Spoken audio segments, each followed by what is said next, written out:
So you've had the opportunity to raise questions with members of all political parties that represent Glasgow and out with Glasgow. So what is your key message for them? What do you think that they should be doing to take on some of the issues that you've raised here today?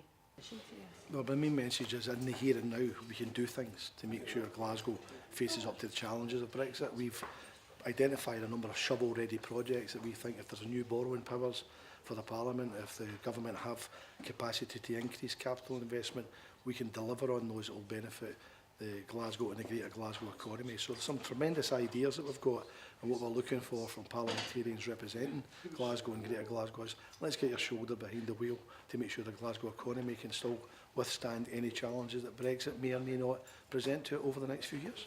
Our two key messages, I would say, are one, that there are some major issues that we all know we're talking about Brexit, about access to the European market and about free flow of talent, that we want to reinforce the arguments that we're making from Scotland that we want to retain. But equally, I think the second message is that there's scope for us at a local level and within the Scottish community to invest in the confidence building of the business community in the city by encouraging investment in infrastructure, by encouraging projects that we know we can deliver. We've got the ideas on the table and we just need to get ahead faster and get them on the ground. You've been discussing the impact of Brexit on Glasgow. What particular action do you expect of the members that have been here to listen to you today? Well, Glasgow's the powerhouse of the Scottish economy, but if we stand still and just throw our hands up in horror about Brexit, we're not going to move forward. Here are practical, in the here and now measures that can be brought in that will transform Glasgow city centre, provide opportunities for jobs and development opportunities across greater Glasgow. And what I want is everybody to say, let's deal with the dilemma that we're facing with Brexit.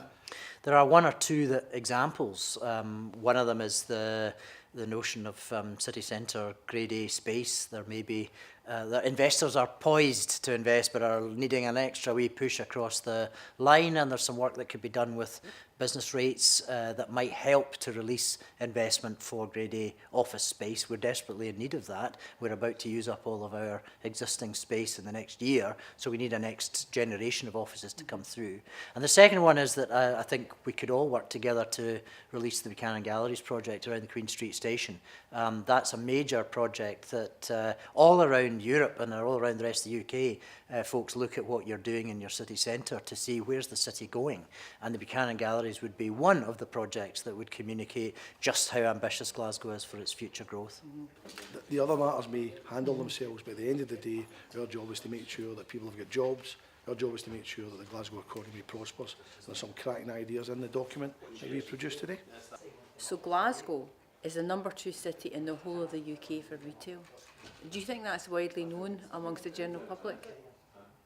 I'm not sure if they are. We're not shy in promoting that message. It's a very important message, not just because of the retail community, but because how easy that makes it for us to go out and promote Glasgow, both to inward investors, as I was suggesting earlier, around the office-based development, but also when you're trying to get business conferences into the SECC or trying to attract major events into the city, that the retail centre is #2 in the UK, just behind London. That's a fabulous asset for us to use when we're competing.